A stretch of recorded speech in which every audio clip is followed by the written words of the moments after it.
This is the Raising Rebellion podcast, episode number 24. Welcome to the Raising Rebellion Parenting Podcast, where we will explore how to help kids seek purpose and passion, challenge society's expectations, and avoid a standardized life. Now here's your host, Paul H.K.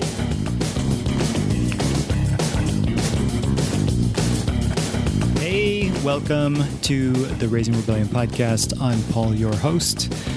I've been thinking about a question lately. What does it take for someone to choose to pursue a non-traditional path? Does the universe give us little signs along the way, and it's up to us to take action on them or not? Well, today I talked to someone who saw some of those signs. She's the founder of Buddha-inspired Nicole Richards. Nicole was off on a pretty traditional path at first. She is a self-described A-type personality who was working in the corporate world and is someone who, as she puts it, woke up one day and realized that she had been sold a bill of goods, and thus began her quest to discover a new path and a meaningful life for herself. I had a great time talking to her. She just throws so much positivity out there. You can pretty much hear her smiling all the time, if that makes any sense. I think you're really going to enjoy hearing her fun story. So here now is my interview with Nicole. Nicole Richards, thank you so much for being here on the podcast today. Hi, Paul. It's great to be here. Thanks for having me. Absolutely. It's my pleasure. Okay. I always ask everyone to start at the very beginning and tell us a little bit about your history. So if you wouldn't mind, can you tell me a little bit about your childhood growing up and a little bit about your journey to where you are today? Sure. That sounds great. I grew up in Southern California and am back living just a few minutes away from where I grew up. And family of four, my parents and my sister and myself. I'm about 5.5 years younger than my sister. So for many years in the house, it was just me. So kind of a semi-only child in the house. Mm-hmm. And, a very nice lifestyle growing up. I was obviously very fortunate to grow up in the U.S. and in a very nice part of Los Angeles. And interestingly, still have very close friends from kindergarten. People often say to me, you know someone from kindergarten? Yeah. And I say, I went to a wedding a few years ago with a friend, and there were 8 of us from grammar school at her wedding. Is that odd? And they were like, yes, as a matter of fact, it is. So very close-knit, really fortunate in that area. Mm-hmm. And, had a pretty traditional lifestyle. The expectation of me was certainly to go to college. My mom went to a finishing school in New York, and so I was living out a little bit of her dream of her not going to a traditional 4-year university. Mm-hmm. My dad, on the other hand, was an engineer, very well-to-do, and very math and science and structured in education, and I certainly followed in his path. I actually applied to 6 out of 7 universities in engineering, got into all of them, and then ended up deciding to go to UC Berkeley and not go on the engineering path. I figured that Berkeley was already a challenging enough school, and to try to add engineering on top of that might be out of my comfort zone. Mm-hmm. So I ended up being incredibly fortunate, and the second year I was in school there, I was intended computer science, and the second year I was there, they created a new major called cognitive science, mm-hmm. which was a group major that involved philosophy, psychology, linguistics, and computer science. And the idea behind it is really artificial intelligence. Mm-hmm. Can a computer replicate the human mind?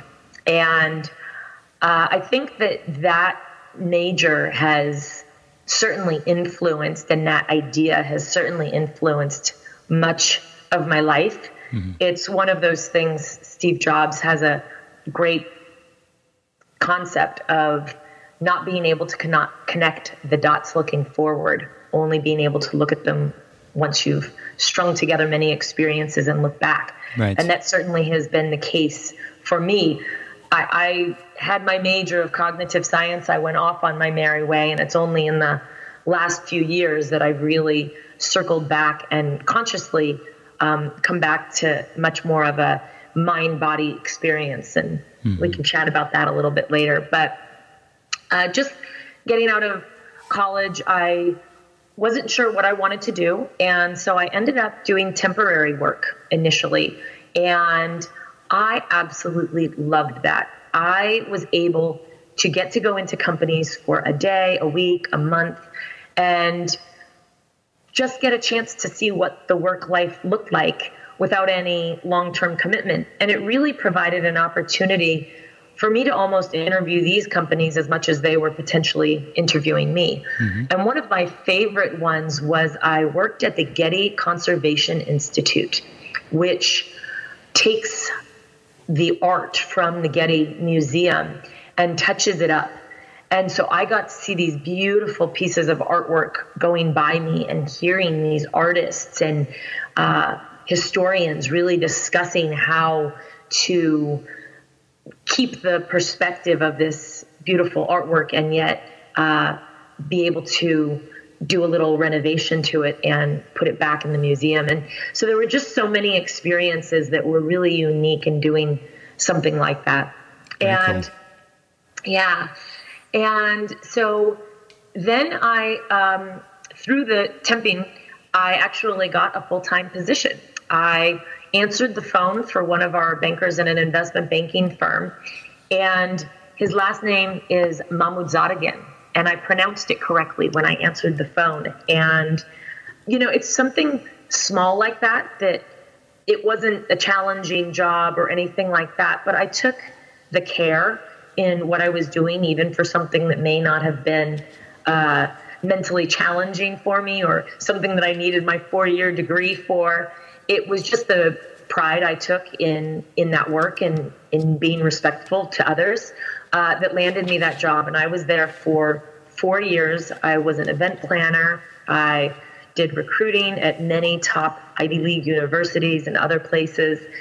Really an incredible experience. And from there, just really blossomed my career. Although I always stayed with the 9 to 5. I'd always been in the corporate side. It's something that I was incredibly good at navigating. And for the last 15 years, I'd worked in online advertising, starting with America Online back in the early 2000s as the .com bubble was bursting, and then moving on to a website called business.com and spending the last 8 years at TripAdvisor before finally moving on to something that was a little more close and passionate to my heart. So it's a very, very brief and broad overview. Gotcha. So it you know, the kind of jobs you had after college, you know, again, didn't really feel like like you were pursuing any one career per se, right? No, that's correct. And as a matter of fact, I actually volunteer with some schools in the local Los Angeles area. And when I go in and speak with the students, one of the things I still say is, when I grow up, I'm curious what I'm going to do for a living. So, and I'm 43 years young. So, you know, I certainly subscribe. It's one of the reasons I'm so thrilled to be speaking with you today, is that I think we certainly have been molded into an area of get your college degree, get out, get this wonderful job, white picket fence, 2.2 kids, et cetera. And maybe that's not the reality. And it's taken me quite a number of years to accept and embrace that. And I think I had led an untraditional path, even though I was in the corporate world. I switched gears many times. I started in sales and advertising and suddenly realized that this group and this idea of product looked really interesting to me. And the HR department, when I went and talked to them about transferring roles, discouraged it quite greatly. They they just consistently talked about the money. Well, you're in sales, you make bonuses, you couldn't possibly do that in product. And it was so shocking to me that there was never any interest or concern for my passion and what I wanted to be doing. And I never once brought up the concept of salary or money. Mm-hmm. And it was so fascinating that it was the only thing they could see at the time. To kind of follow up on that story, I pushed hard and I did transition. And that was one of the greatest pivots in my career, to be able to move on to that side of operations, production from the sales side. It certainly fed more of my interest, but it really took a lot of work for me to create that road.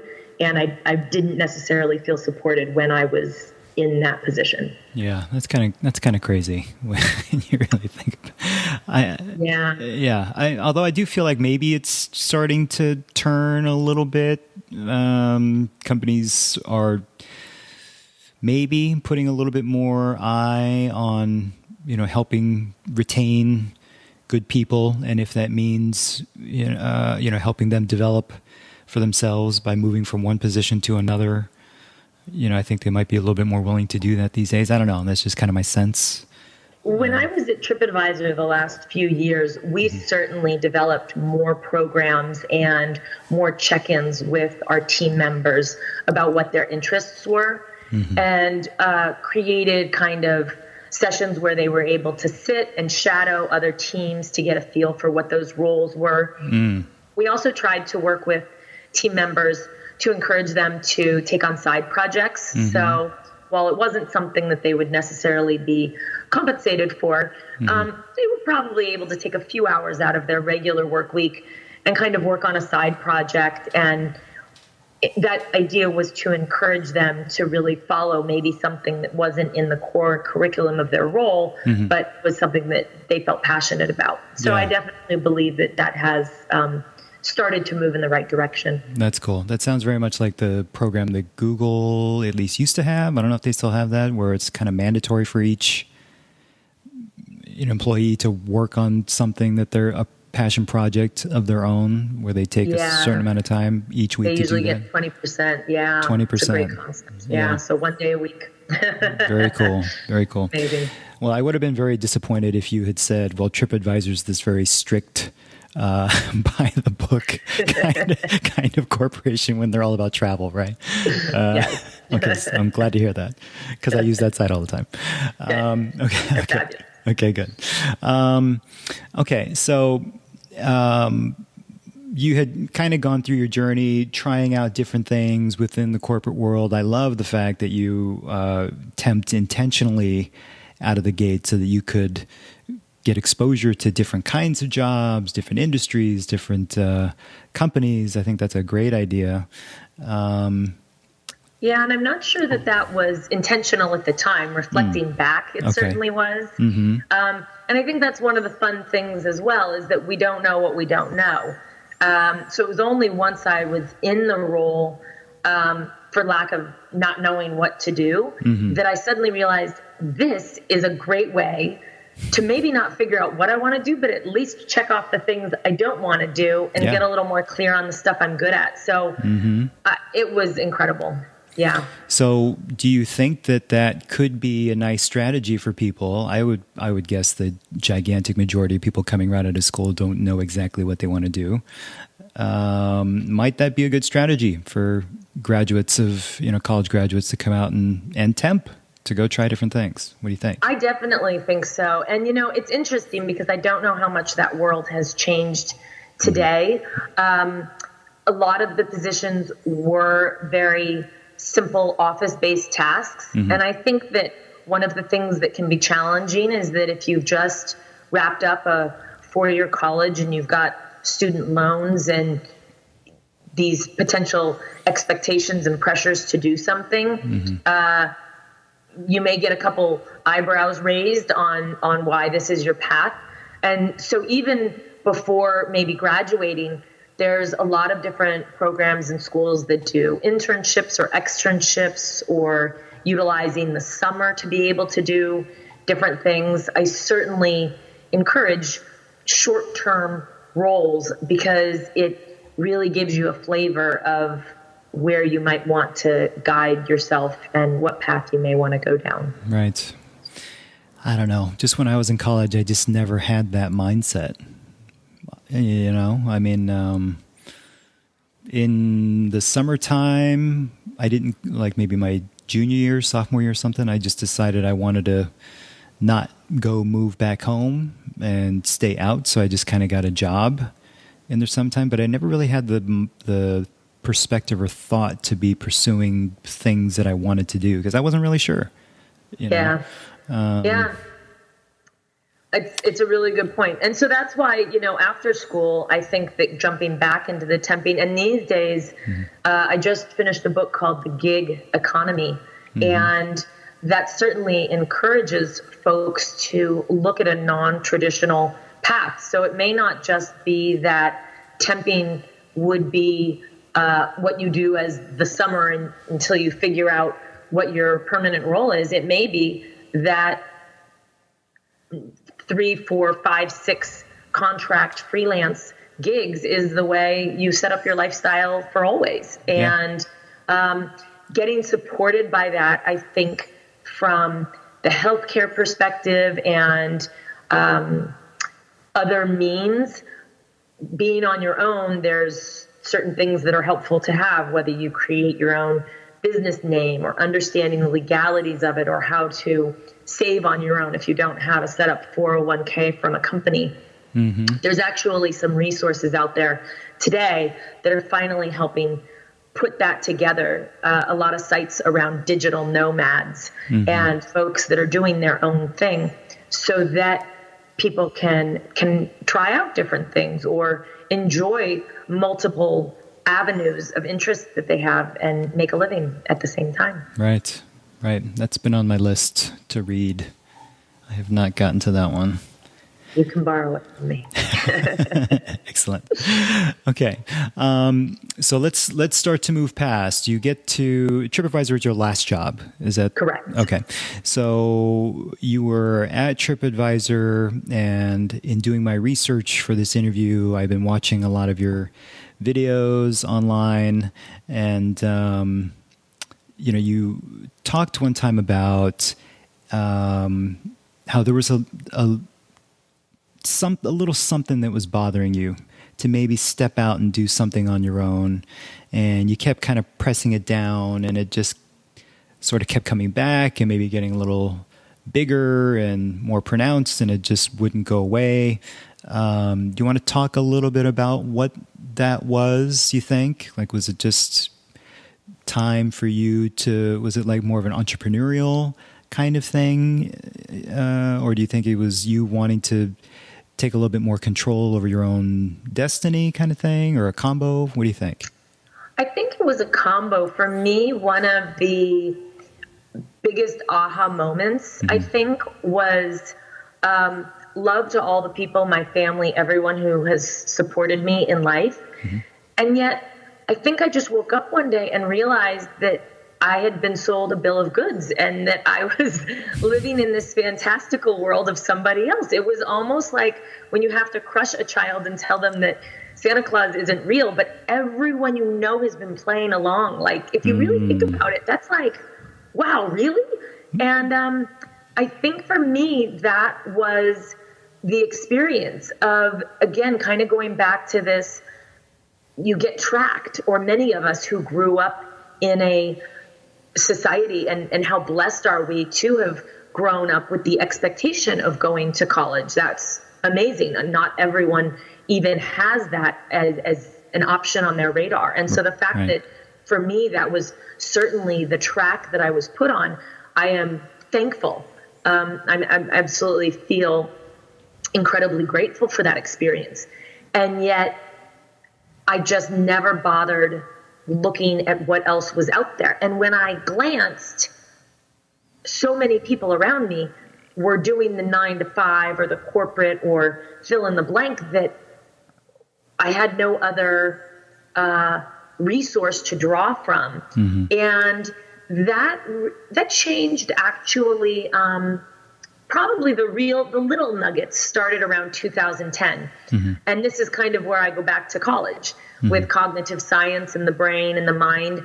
I ended up taking an NLP course in 2010, and NLP stands for Neuro-Linguistic Programming. And it's really about advanced communications. When you hear Tony Robbins speak, motivational speaking, a lot of that has its basis with neuro-linguistic programming. And a lot of that is really about the self-talk we have. Are we asking ourselves empowering questions?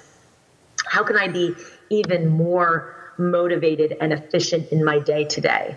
Instead of, oh, I'm so busy, or I'm too busy to get anything done, or how will I ever get it done? There's a big difference. And that self-talk that we have actually impacts all of our neurochemistry and really impacts us at a cellular level.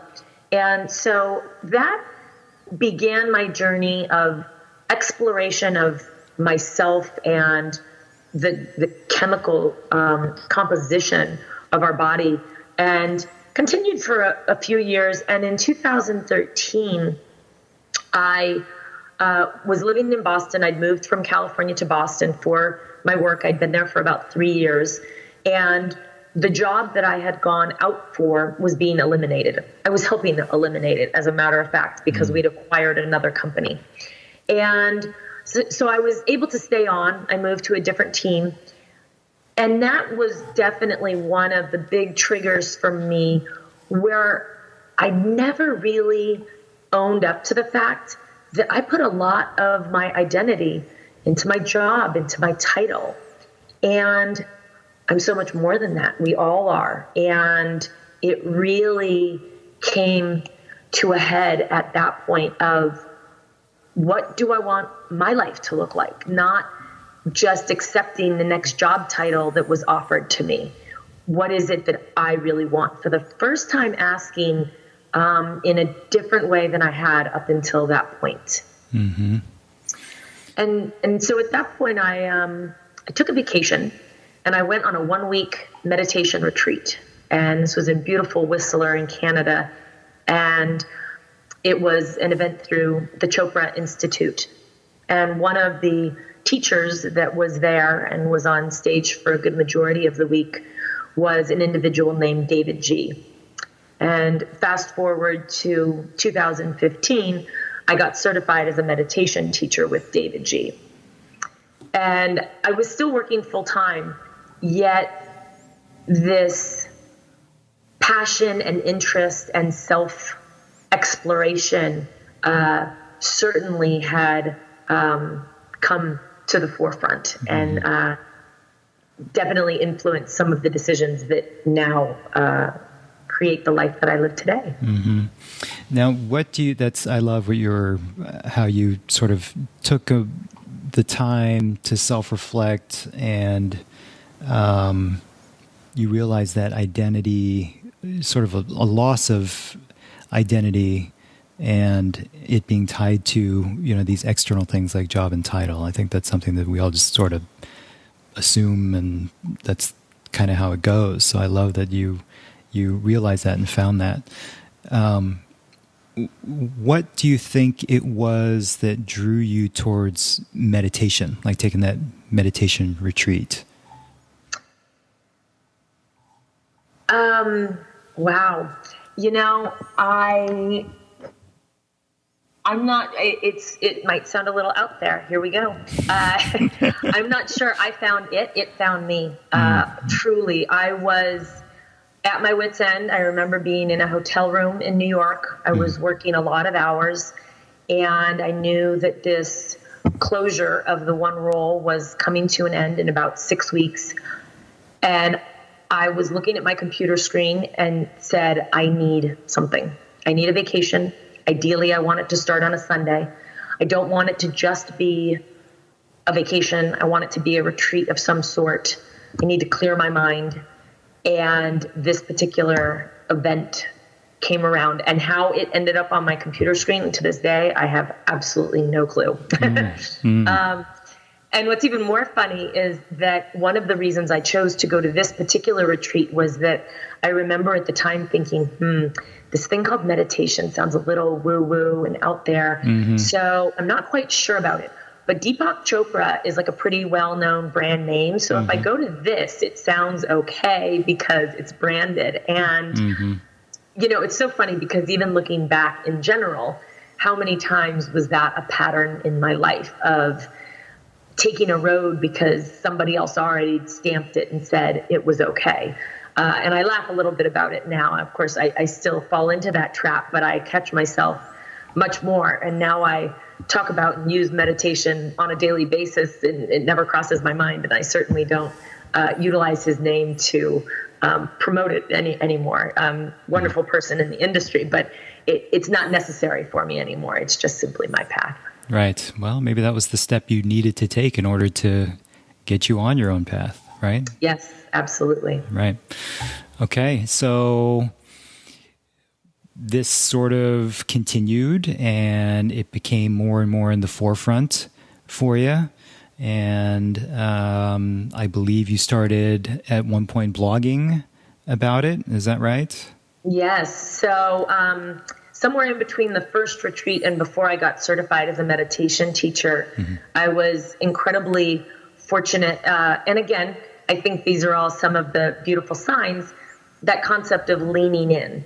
I didn't necessarily know what I was looking for, but I was willing to be an explorer and get curious.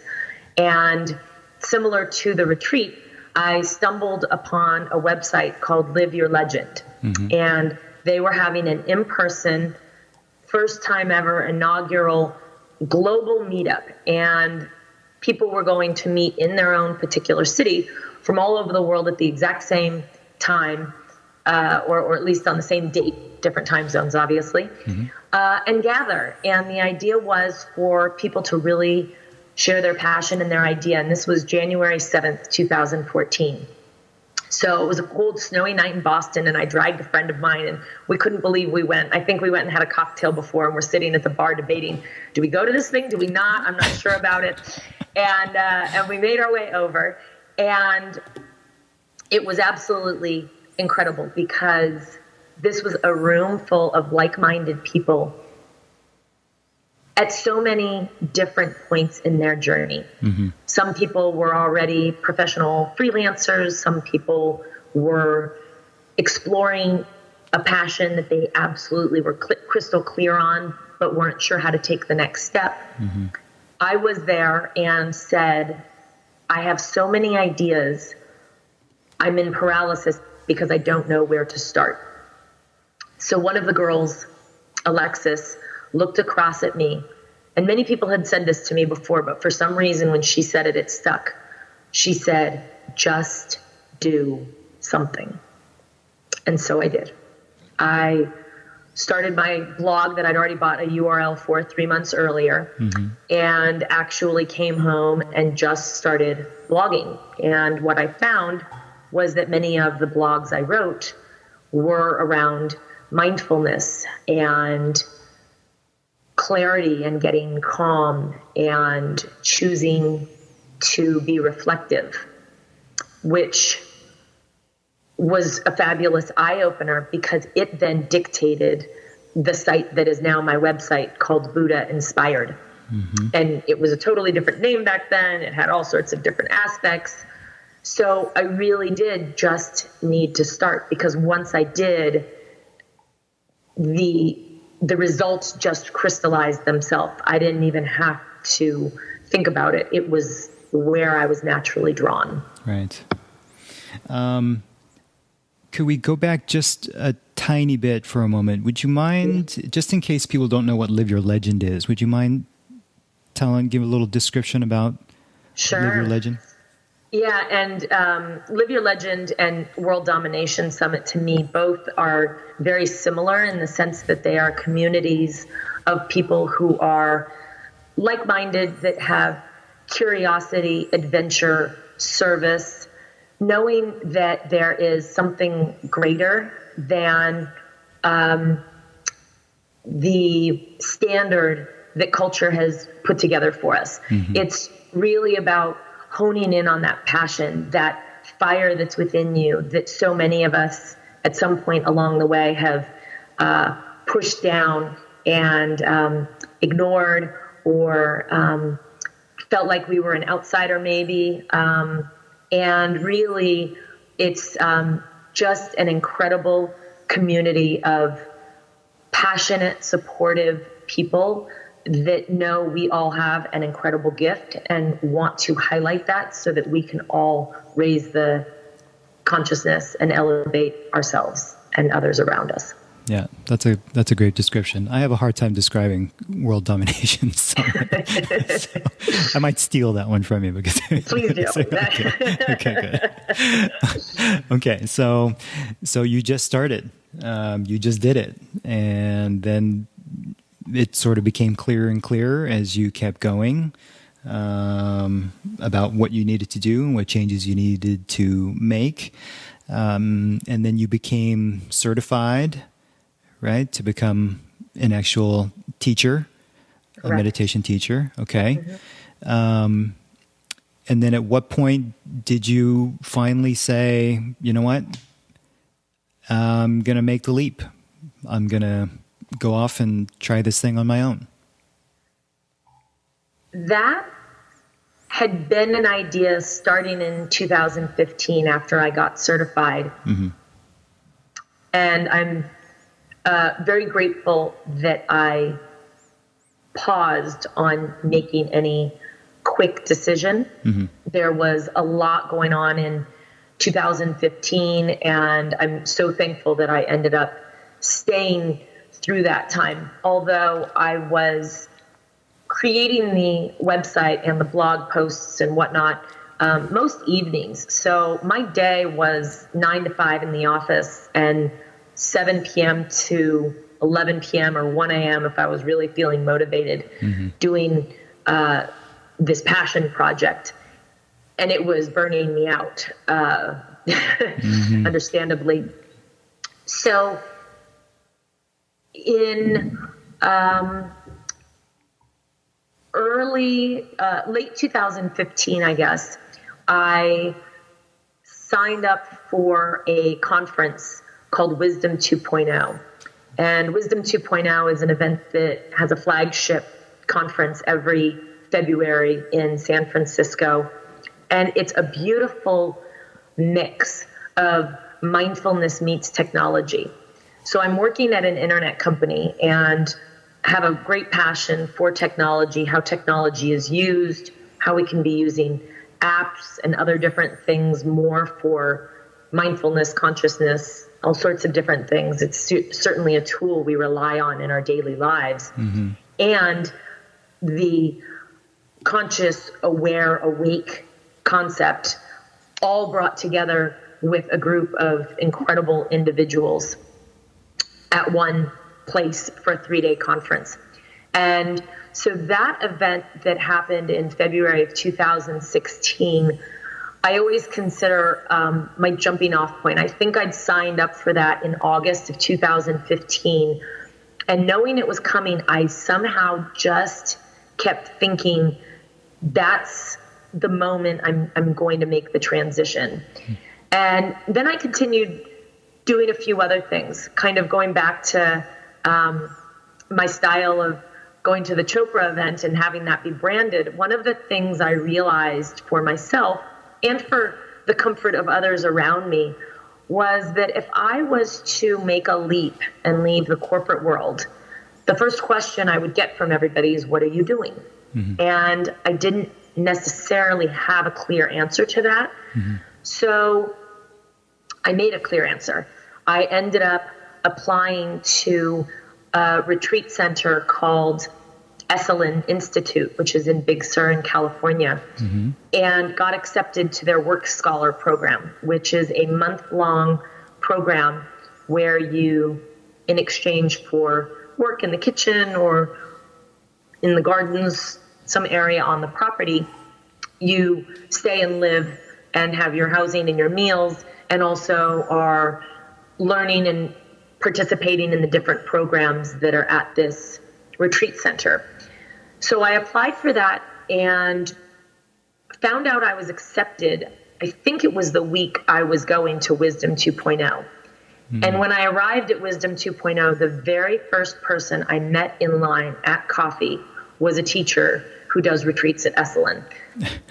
And the writing couldn't have been any more on the wall. I had every intention when I got back from this to let my company know I'd be leaving and that I had these date ranges and that in a few months I'd be going to Esalen. And it was like the universe just hit me on top of the head and was like, did you get the message? I was like, hey, I got it. So I had quite a few things lined up. And again, now I laugh a little bit that I didn't at the time have the courage to just say, I don't know what I'm going to do when I leave. And yet it felt right to have a few things lined up.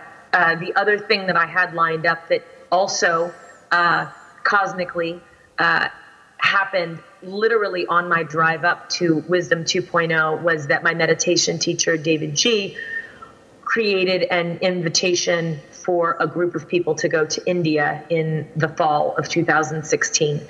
So I said yes to that trip at the same time I said yes to Esalen. At the same time, I was surrounded by these incredible people at Wisdom 2.0 and felt incredible support knowing that this path, at least for that moment in my life, was the right direction to go. Boy, oh boy. It's certainly looking back, like you said, connecting those dots. Jeez. Yeah. I wish I had somebody hit me on the head like that. I just don't have that. And that said, again, it's one of those things that I still had to lean in on all of those things. I did a ton of homework on what places I may want to live. There's another resort and retreat center called Kalani in Hawaii. There are so many. And, to think that something's just going to magically appear, it sounds like it did. There was a lot of hours at night questioning, exploring, having curious conversations with people who ran mindfulness summer camps. That I explored many, many avenues. Yeah. So there was some work behind the magic curtain. Okay, I'm glad you mentioned that because I think definitely I personally don't dive into that as much on this podcast, but I think in general we tend to see, what always looks like these overnight types of things that happen all of a sudden, and these people are all of a sudden, having a great life, and we don't see all the work that goes behind the scenes. And it sounds like you go to like you've intentionally gone to a lot of events, and as a result, you've just continued to meet and expand and find new opportunities, and you're able to ask questions of all these different and interesting people. So I'm sure must have helped as well, right?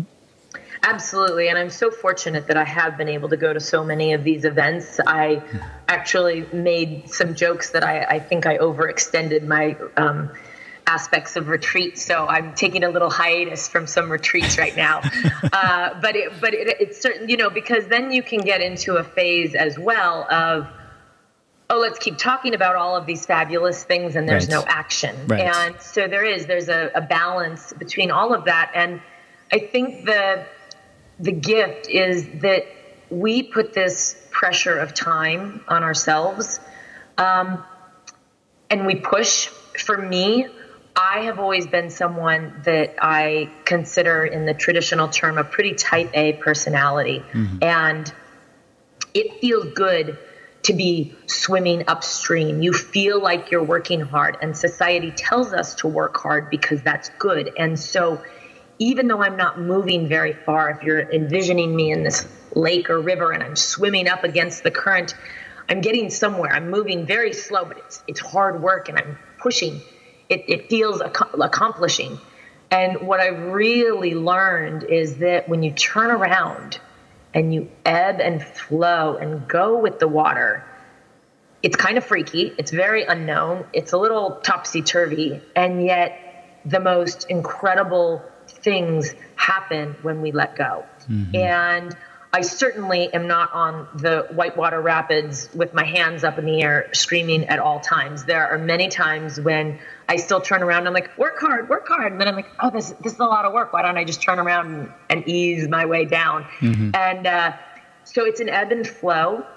And that has been a really great gift to me, though, is to be aware when I'm pushing. And that's the difference of pushing versus leaning in.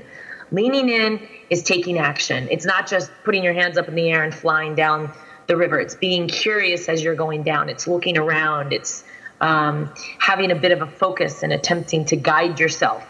And the pushing is just against all odds, wanting it to happen right then in that moment. And I think sometimes we just need to realize that there can be an openness and a flexibility to just allowing a little bit more than we want to, because then we won't know exactly how it's going to unfold. But trusting is very important. Right.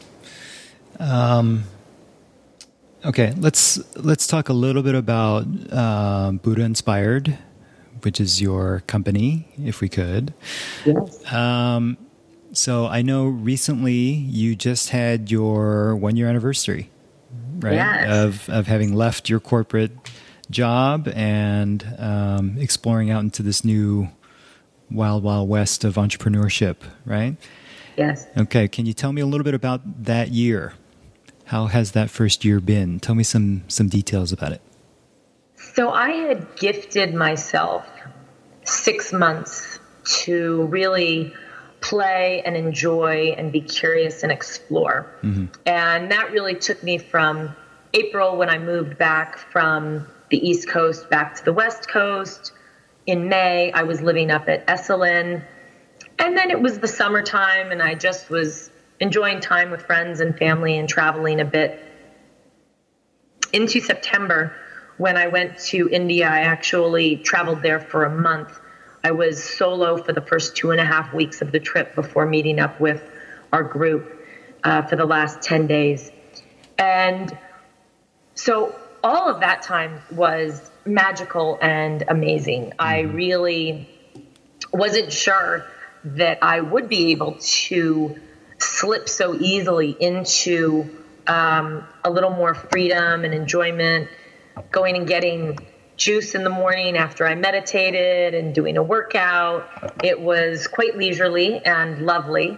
And then I returned after my trip in India in October. And that was when I had mentally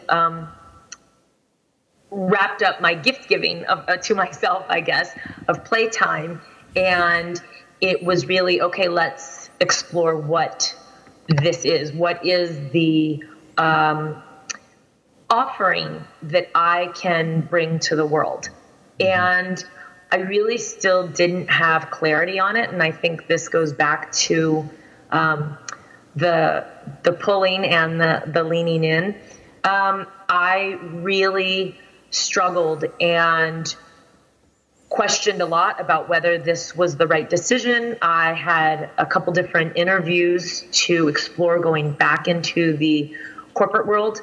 They were more mindful-based companies, so certainly more in alignment with what I have, my passion and my interest. And yet, I had to really take a pause and consider whether I'd even given this entrepreneurial, new independent lifestyle a chance. I'd been in the corporate world for 21 years and been out of it for 6 months and was basing lots of decisions on this very short, brief 6-month excursion. Right. And, but it wasn't in my comfort zone. And that, I think, is where a lot of us get stuck. And for me to even be able to do it for 6 months is probably a lot longer than a lot of people. I think that's why people get on and off exercise regimes and all sorts of different things, is that we actually are more comfortable with something that no longer serves us just because it's safe. It feels safe. even Right. if it's not serving us, and is ultimately not good for us. We're willing to look at it from a tinted perspective. We justify it a lot, I think. Yeah. Yeah. So that was a very interesting time, and it's really just been in the last 3 months or so. As I mentioned, I read The Gig Economy. I think, again, having a book that's a resource like that was really helpful for me to start to understand, okay, what is this lifestyle? How do I start putting together some smart approaches to budgeting my finances, to getting curious about what types of roles I might want and how to network around those.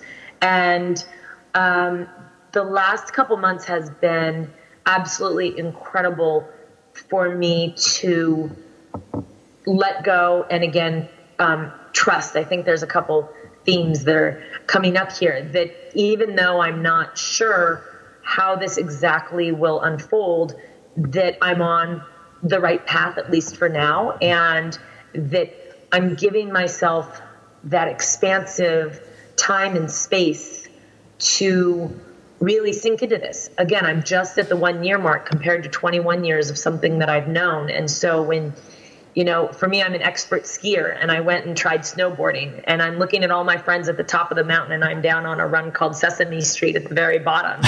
Doesn't feel great. I have since given up snowboarding, by the way. I'm still but in this instance, it's that moment when it's like, I was such an expert at that other thing. What am I doing, flailing around? And yet, this is what I want to be doing. I was an expert, and I wasn't satisfied. Now I'm a beginner, and every day is fun and exciting, and sometimes stressful and new. And I wouldn't want to be anywhere else. So, using that analogy, shouldn't you be continuing to snowboard? I should be continuing to snowboard. Okay. It was incredibly, the difference was with that, not only was I in Sesame Street, it was incredibly painful. At least what I'm doing now isn't as painful. Right. That's the difference. Is that I didn't enjoy that enough. This I actually enjoy. So there's the trigger. That is a big difference. And I know, by the way, I know exactly what you're talking about with the pain associated with trying to snowboard for the first time. Oh my gosh. But it does get better. I have to tell you. I'll take your word for it. Okay. Okay. So, did you get any unsolicited feedback from family and friends, when you started mentioning and telling them that, you're quitting, right? You're quitting your job. You're going to go venture out. Always been supportive and know that I am a pretty responsible person. I think one of the things I've done in life, which is kind of clever, is that I put on this very nice mask of being responsible and following directions. And I kind of use that. So I give myself these, as I see them, as these little golden tickets. So that when I decide to go and do something really wild and outlandish, then it doesn't seem like such a big deal, because people know that in general, I'm a little bit more straight and narrow. So I think I used one of my golden tickets. I think I probably used all of them in this one. If I even had any left, this is my analogy in my head. I don't know if anyone else saw it that way. So from the outside perspective, I heard so many people talking about how courageous this was. And at the time, that's more on the friends level. And at the time, I didn't see it that way. I just knew that the lifestyle I was sustaining of working all day and then coming home and doing these crazy hours, which was my choice, of course, just wasn't feeding me. I wasn't being very social, and that I was sacrificing a lot of things that were still important to me. And when I really thought about what of all of these things could go, it just seemed natural that this thing that took up 40 hours a week was like the easy one to let go. So I think I held my own, and I was quite comfortable in the departure, and And again, I really had spent quite a number of years, as I said, my blog launched in 2014. So I certainly didn't make a decision overnight. I was being smart about my funds for those years and whatnot. Mm-hmm. And when I actually got home, I do remember, and I've got a blog post about it that I wrote over the summer, that my mom was like, okay, this is great. So when are you going back to work? and that was the moment that I just giggled, like you are. I was like, okay. And I actually think it took me writing the blog post for her to read it to go, oh, this isn't like, this isn't temporary. Or maybe I should stop asking because clearly I'm not getting an answer that's the answer that would match my interpretation or expectation. Right. And so again, always supportive. I think it was more just not getting it, for generations like my parents, you don't go off on your own really. And if you do, you are in a very specific craft and there's a plan and a model for it. And so to do something a little more unknown was out of her comfort zone, right, even though I was comfortable with it. Right. I think that always seems to be the case. Yeah. Yeah. Okay. Let's talk about meditation a little bit, if we could. Sure. Talk to me about meditation. Like, what does meditation do physically? What are its benefits? Why do you feel it is helpful to people over the course of, your journey of learning and experiencing and practicing? I think that the journey is the key. Mm-hmm. It's one of those things for me that experiencing it has been the proof. And even nowadays, if I'm on a tight schedule or I'm traveling and I don't get in my regular practice, I will feel the effects a few days later. And so meditation, the way I look at it, is really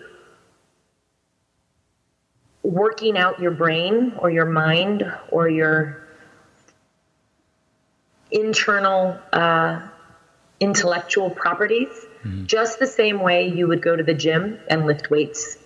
And it's not often that you're going to go to the gym and do bicep curls and walk out of the gym and ever use that movement in the same way again. You're not going to be standing at the cocktail party, hopefully, doing your bicep curls.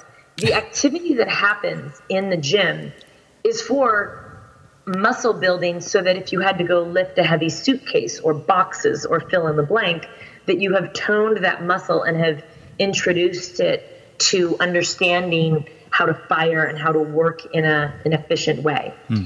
And so meditation is really the same thing. I think that a lot of myths can come around thinking that when we go into meditation, that it's to sit on a cushion in this lotus position and very perfect posture and go into this state of bliss and void, and something magical is going to happen. Right. And so, for those people who don't want to hear the truth, turn down your volume now. But the reality is that I do my to-do lists in meditation.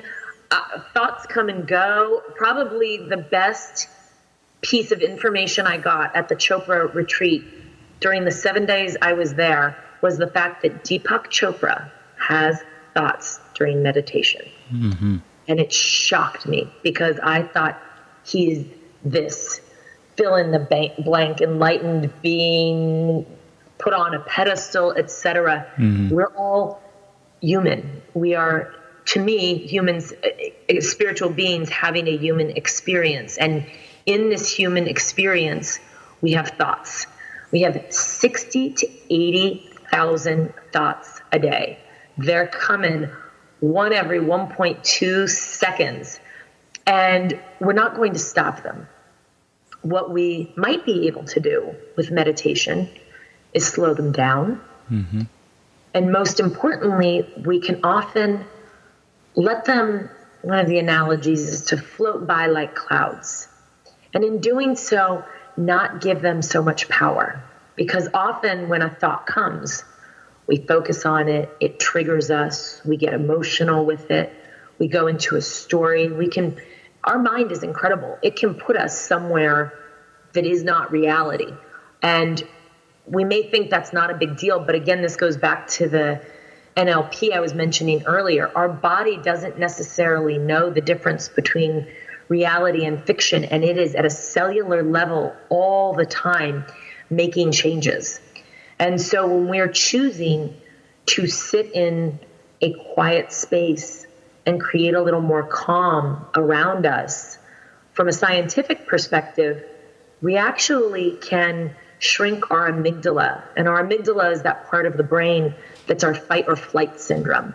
And we need this object. If we're about to walk out in front of a moving vehicle, it triggers us to jump back. It's essential. And yet it hasn't evolved as quickly as humans have. And so as we have continued to develop and have email and all of these wonderful things, and we're not being, for the most part, chased by lions and tigers and bears anymore, when that email from your boss triggers and comes into your inbox and you weren't expecting it, your amygdala fires and doesn't know that this is not an emergency. Mm-hmm. So it's constantly in that survival mode. And what meditation and quieting down does is shrinks that area and actually grows our prefrontal cortex, which is the area where we have cognitive reasoning. And that allows us to take a pause, to look at an email, to realize maybe it's not the end of the world, that your boss just sent you an email and that it's just an email, and maybe it's simply asking how your day is. Chances are it's asking you to do something.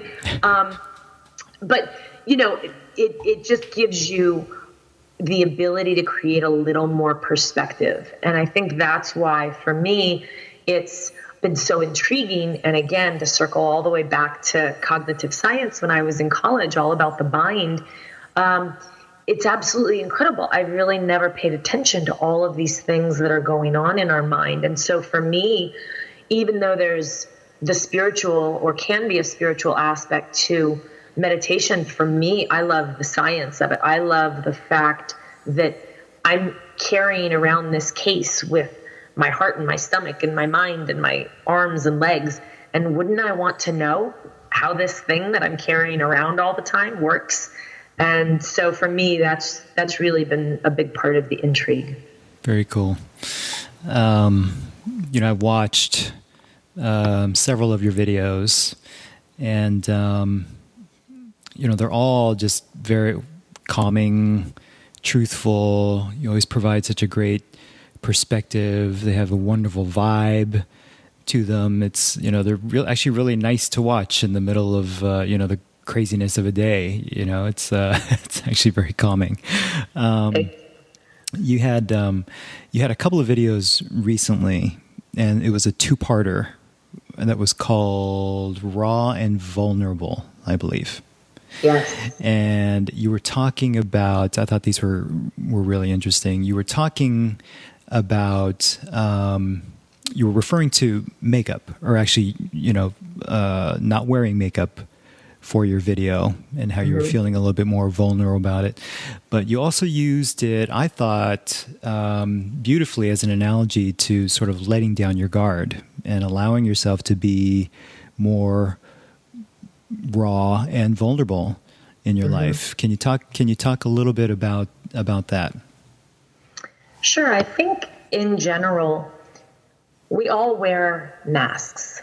And so in that particular video, one of the masks is wearing makeup, putting on a particular face and not showing off any of the imperfections on skin, to meet society's needs or to impress or fill in the blank. And it's okay to have masks. We all put the one on when we come home and are with our family. We have the one we probably wear at work, or if we're at a country club, or fill in the blank.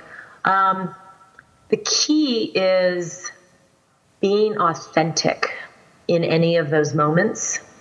And when we can strip away the masks and really show our true nature, it can be incredibly uncomfortable, both for ourselves and sometimes for others around us, actually.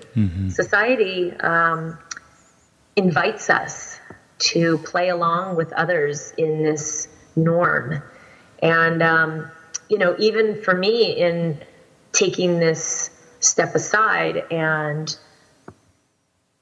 crafting a world where I don't necessarily go to an office 9 to 5, has potentially left others a little raw and vulnerable themselves in seeing that I took action and they haven't necessarily taken action. I think it just strikes a chord with people. And so the idea behind being raw and vulnerable is really finding congruency with ourselves, and I think expressing it and being conscious.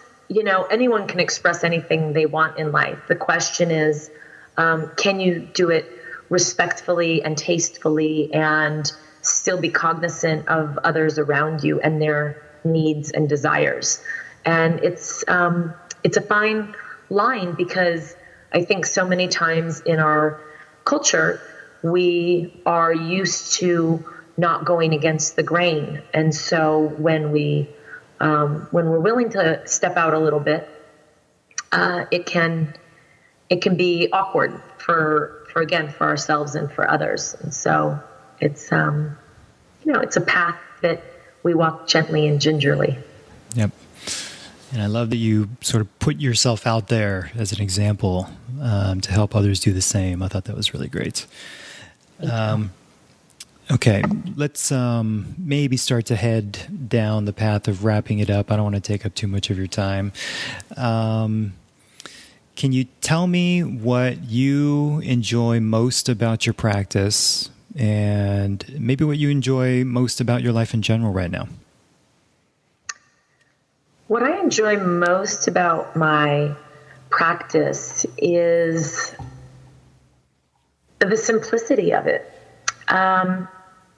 And the connected nature. For me, I subscribe to the RPM method of meditation, which is Rise, P, Meditate. So it's the first thing I do in the morning, because the second that we get up and we start doing anything else, we often never get around to circling back to the activity. And so just being able to start my day in a really quiet way. Again, as I mentioned, I typically do a 30-minute practice every morning. And often the first 15 or 20 minutes is a to-do list. And that's okay. I think for me, one of the best things is I've learned that my intention is more important than the result and the outcome of whatever thoughts may be rattling around in my head for that particular day. And my intention is always clear to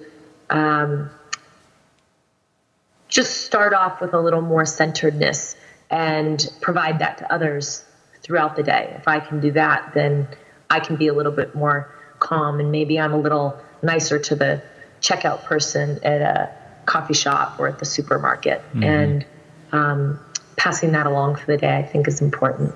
Yeah. It's I'm glad to hear you say that, you're doing a to-do list for at least half of your daily practice, because I try to do 20 minutes every day. And sometimes I'm right there the whole 20 minutes as my mind is racing with all kinds of stuff I got to do. Yeah, it happens. And for me, one of the things that's kind of fun, and I don't know if you've ever had this experience, is that this happened more when I was working, there might be a conflict with a team member at the office or something that's not going great. And I'd be sitting and I'd be thinking about it a little bit, and then I'd let it go for a few minutes. And maybe on the train on the way into work that morning, a completely different opportunity for how to look at the situation would arise. And again, it wasn't even on the mat that this was happening. It was just giving myself that space to maybe get curious about how I could reframe whatever the situation was.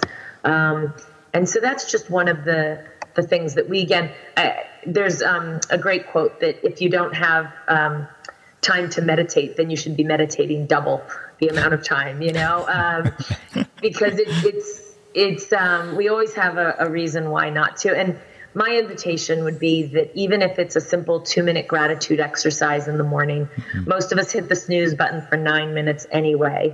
So, even just being able to get up, you wake up in bed, you look up at the ceiling, and just take a couple minutes to think of 3 things you're grateful for. It's even something as simple as that, just is able to start your day off a little more consciousness and awareness of how fortunate we are, even no matter what's going on that may be not ideal in our lives. Yep.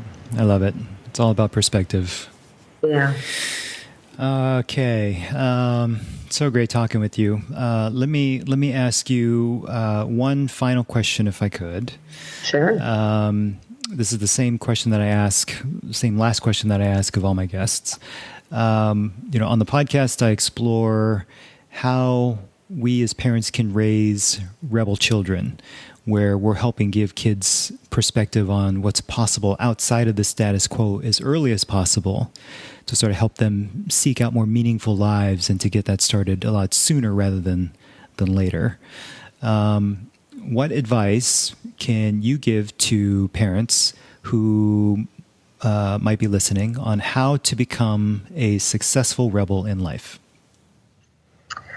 Well, anyone who's already listening, rock on. I honor you, because I think all of us are in this really beautiful collective sharing this space. So already we're taking the first step. And I think along those lines, a beautiful quote by Jim Rohn is that you are the average of the 5 people you spend your time with. So really creating that aspect to surround ourselves with other like-minded individuals or educational tools. One of the things I did a few years ago was get rid of my TV. Now, that's not to say that I don't watch videos and things like that. I just don't choose to watch the local news. I get online and I'm consistently listening to podcasts like yours and being more thoughtful about the type of entertainment or information that I bring into my life. So the average of the 5 people can be physical people that surround us. It's, it's also really challenging, I think, in this society to keep up the motivation. We may have this beautiful desire to do something differently, and when it seems like we're the only one on an island doing it, it can be a little frustrating and isolating. And so sometimes we don't stay on that path. And so when you've got those folks that are supporting you and continuing to encourage, then it just makes the journey a lot easier when we may be in the minority. And I'm currently watching the documentary series called Cosmos, A Space-Time Odyssey. This is the one from 2014 with Neil deGrasse Tyson. Great show for families and anyone. It's a mini documentary series. And he said something interesting, which is there is a disconnect between what we know and what we do. Being able to adapt our behavior to challenges is the best definition of intelligence as any I know. And he really invites us to be rebellious, to know that we probably are not treating our earth as good as we are, and yet we all turn a blind eye and drive our cars around. And it's not that you have to take this to an extreme and walk everywhere or use a bicycle. It's just, let's start practicing what we preach. And again, when you've got those people surrounding you, it makes it a lot easier and more fun to do that. So find other like-minded people and keep being rebellious. Great advice. Thank you so much. Okay, if people want to find you online or contact you, where can people go to do that? They can check out my website at www.buddhainspired.com. I also have a YouTube channel. If you do a Google search for Buddha Inspired, and you will find a bunch of my videos. Right now, it is currently geared more towards adults, although I think children could listen to it. I am actually creating a children's series. So coming soon, there will be some guided meditations specifically for youth. Very cool. Definitely have to keep me updated on when that launches so I can help you promote that. I love that idea. Nicole Richards is the founder and chief inspiration officer. I love that title at Buddha Inspired. Nicole, you have such a wonderful, just like infectious, positive vibe about you. So thank you so much for coming on, sharing your story, being on the show today. Truly appreciate you taking the time. Thank you very much. It was beautiful. Thank you, Paul. All right, we'll talk to you later. Okay. Okay, bye.